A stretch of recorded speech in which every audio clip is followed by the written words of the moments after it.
Lord, bakit ako? Nagsiserve naman po ako sa inyo, pero bakit kami pa? Pamilyar ano? Kasi maaaring ganyan na ganyan yung tanong mo, na hanggang ngayon ay wala pa rin kasagutan.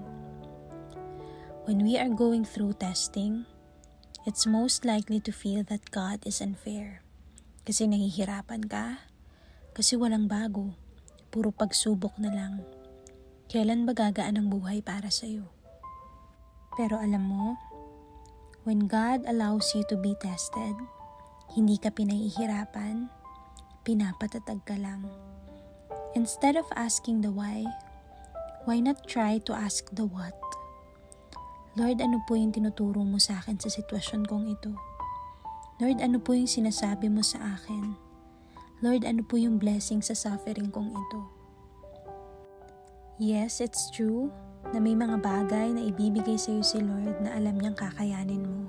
Pero madalas, may mga ipaparana siya sa iyo na mas malaki kaysa sa kaya mong gawin para malaman mo na hindi mo kakayanin kapag wala siya sa buhay mo. Dear, do it again, but this time with God. Your present trials are your future testimonies. With love and prayers, Noel.